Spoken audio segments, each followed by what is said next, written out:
thing. How long did it take you to put together that whole album, Cinemadeck? Yeah. It's kind of hard to say because like some of the tracks I made back like in 2015. Oh, wow. 2016. Okay. And I just didn't do anything with them. I just had them sit. And then some of the tracks I made just like 6 months ago. Okay. Or like four months ago. So you could say it took like 5 years, but that's not really accurate because like, you know, I think when I first moved to Luxembourg, I didn't work on music for like a whole year. I was just running around, traveling, you know, I was back in Europe. I was like, oh shit, let me do this, go here, have fun, get drunk, blah, blah, blah. So like, you know, I don't know, total time. Some tracks probably have like 30 or 40 hours of work into them, whereas others maybe like less than 10. But like the whole concept of what I was trying to do, I thought of that years ago.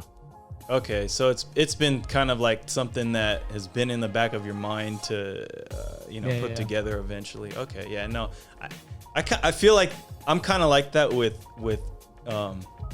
like painting, you know, because I like paint. I like to paint too. I'll have like an idea of something, and I'll start like a lot of times I'll start painting something that's like it's like just a concept of what I'm trying to go for. And then I'll just never finish it, and I'll just kind of like hang it up and stare at it to make myself that's like. That's how it is, man. You know, because it's say, like, it's art is never finished; it's always abandoned, right? Yeah, sort of. Yeah, no, that's very true.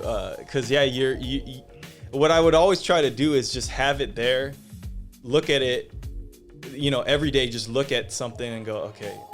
Let's let that kind of soak in my head and see if I can come up with anything cool to do with it, you know, because I think a lot of it is always just because I'm really good at just throwing out random ideas and stuff, but it's not composed into anything that makes any sense. So, but I have to always keep those ideas in the forefront of my mind, or else I just forget about them. So that's why I'll try to just paint like a concept of something and just hang it up or whatever, and then like look at it and go, okay, that maybe I could use that with something else that I come up with. Sure. Or like with dancing, I do that too. I mean, with dancing, it's like I'll have like a cool little move that I made, but I'm like, man, there's no way in hell I'm ever gonna use this alone. So I just kind of write it down and hope that this is what I call like Frankensteining shit. Oh yeah, yeah. Know?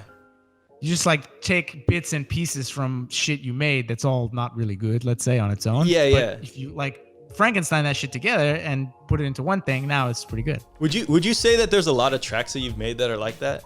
Oh yeah, all the time. Hella times like I'll find some sample or something and I try to use it. I try to make a track out of it. Nothing ever works. So I'm saying, fuck this, it's not gonna work. But then like 4 or 5 years later, I'll have another track and I'm like, you know, this needs something else. And then I'll go back and go through all my, oh man, I have like, you don't even know, like a whole library of chopped up samples, like thousands probably. Wow. And then I'll just like keep like listening to them, like, oh, this one's holy shit, whoa, this is like already in tune, or like, oh, this like fits harmonically somehow, or like this fits rhythmically or whatever if I tune it right or if I chop it. Yeah. And then suddenly it becomes useful. That's really tight, and that's so it's similar like to what I do. It's kind of crazy how similar that is. It's how do you keep track of those things? I mean, like, cause you say you got like thousands of stuff. Like, so like FL, you know, the program. Every time you sample something and you just like drag it into the playlist or whatever, it'll save it as a separate wave file. And then that wave file is named whatever your sample was named. And I'm like a fucking meticulous Nazi motherfucker when it comes to labeling music. Okay. Like, I'm super meticulous about all of it. It's all cataloged and everything. So all that shit is just, yeah, boom, right there. You would think that like, so back in the day, right, you had to like sample directly from vinyl into your MPC or SP12 or whatever. Yeah. But now what I do, you could do that, but I just record the whole record as a wave. Then I label it. Then I import it into FL to chop it up or whatever. Okay, so you have the whole song, and then you have all your other chops. Okay, that's tight. No. I don't record a sample on its own like you would have done back in MPC days. Yeah. Okay, no, that makes sense.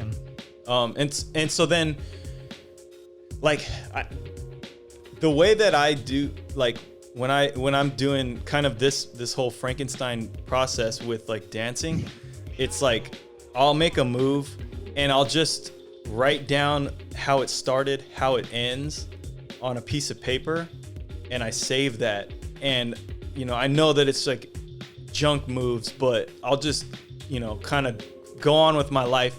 And then once in a while, I'll start making another thing, and then I'll end up kind of in the same position, and I'll go like, oh yeah, let's look back at that move that I used to do, or like that I was working on back then, and just try to like Frankenstein it into it, because I know that my body is in a similar position as it was in that move. So let's see if I can like somehow put it together, or like change something so that it fits together.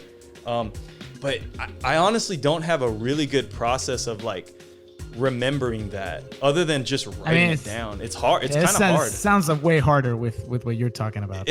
I mean, I know a lot of people will record themselves, and sometimes I do that, but that works. Yeah, that makes sense. Yeah, but then you got a crap ton of footage that you got to go through. I mean, you got to go back and actually like watch that shit. Yeah, no, but time for that. Yeah, I don't really have time for that. So it's more like I try to associate like a mood to it, or like some kind of feeling to it. So then when I'm doing something, in that same feeling, it triggers that, and I go, oh yeah, let me try that. You use like colors and shit, you know, like this is my yellow notebook for like this kind of feeling. This is my green notebook, whatever. Yeah, no, I used to categorize stuff all the time like that, because if I had a move that I thought would it would be really good as like an introduction to like a, you know, say like, because when you break, you're standing up, and then you'll go on the ground. I'll go like, okay, this makes sense for one of those types of moves, or like if another move where you're going from the ground and standing up, or a way to like end your set, or a way to start it, or whatever, something in the middle. I'll categorize it that way. But these Frankenstein type of moves, like, you sometimes lose track of them. I got so many notebooks of stuff that I look at it and I go like, oh man, I kind of remember how to do this, but I don't really remember how to do this. So it's hard. I really should have filmed it. That's where the footage would come in handy. Yeah. But I've never been good at like categorizing, or at like recording myself. So, but yeah, no, it's a process, but I honestly think that process makes some gold sometimes. You know what I mean? I mean, sure. I would say most of the stuff I've ever made came from that process, and it was. I think that's the only way to really do it. I mean, no one's gonna just shit out a golden egg, right? Like, yeah. Have you ever shit out one golden egg on your? Well, it doesn't. No, it never works that way. Yeah. It's always just like months and months of you know, try this. It's trial and error. You know, try this, try that, try this, try that. Maybe something will work. Blah blah blah. Yeah. So it's kind of like a playful way of like creating stuff. I mean, at least that's how I approach it. Is like. I'll just play around with something, and just if I have a wild ass idea, just try it out, you know. Yeah. And somehow after like, you know, God knows dozens of hours of work, you just sit back and go, this actually sounds good. Yeah. Thank you guys so much for watching this video. Please click like if you liked it, or dislike if you thought it was whack. Either way, make some noise in the comments down below. Let me know what you think. And please subscribe if you're down with that broke boy and or broke girl shit. Thanks. Peace.